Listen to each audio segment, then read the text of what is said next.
ഇപ്പോൾ ഏതായാലും സർവകലാശാലയുടെ ജീവനക്കാരുടെ ഭാഗത്ത് നിന്നുകൂടി കടുത്ത പ്രതിഷേധം ഉണ്ടാകുന്നു എന്നുള്ള കാര്യം തന്നെയാണ് വ്യക്തമാകുന്നത്. സർവകലാശാല ജീവനക്കാരുടെ ഭാഗത്ത് നിന്നുള്ള പ്രതിഷേധമാണ് ഇപ്പോൾ കേരള സർവകലാശാല ആസ്ഥാനത്തേക്ക് എത്തിക്കൊണ്ടിരിക്കുന്നത്. അതാണ് നമുക്ക് ദൃശ്യങ്ങളിൽ കാണാൻ സാധിക്കുന്നത്. നേരത്തെ തന്നെ SFI പ്രവർത്തകർ ഇതിലുള്ള പ്രതിഷേധവുമായി രംഗത്തെത്തി കഴിഞ്ഞിരുന്നു.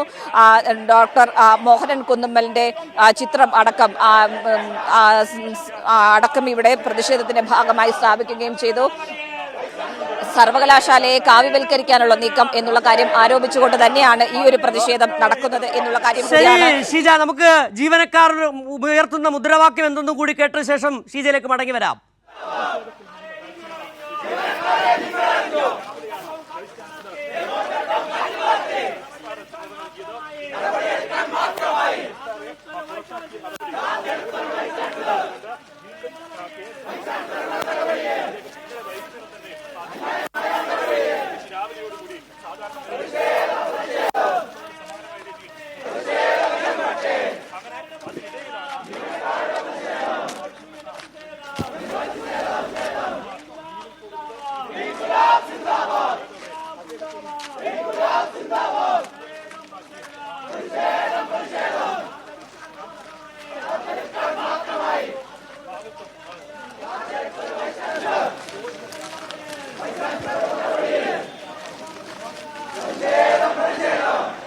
സർവകലാശാലയെ കലാപ വേദിയാക്കാനുള്ള ഗവർണറുടെയും ചാൻസലറുടെയും താൽക്കാലിക VC സിസാ തോമസിന്റെയും നടപടിക്കെതിരെ വലിയ തരത്തിലുള്ള പ്രതിഷേധമാണ് ഉയരുന്നത്. ഇപ്പോൾ സർവകലാശാല ജീവനക്കാരും പ്രതിഷേധം മുദ്രാവാക്യങ്ങളുമായി സർവകലാശാല ആസ്ഥാനത്തേക്ക് എത്തിച്ചേർന്നിട്ടുണ്ട്. നാഥനില്ല കളരിയാക്കി മാറ്റാനാണ്, സർവകലാശാലയെ മാറ്റാനാണ് സർവകലാശാല വൈസ് ചാൻസലറും അതോടൊപ്പം തന്നെ ചാൻസലർ കൂടിയായ ഗവർണറും തീരുമാനിച്ചിരിക്കുന്നത്.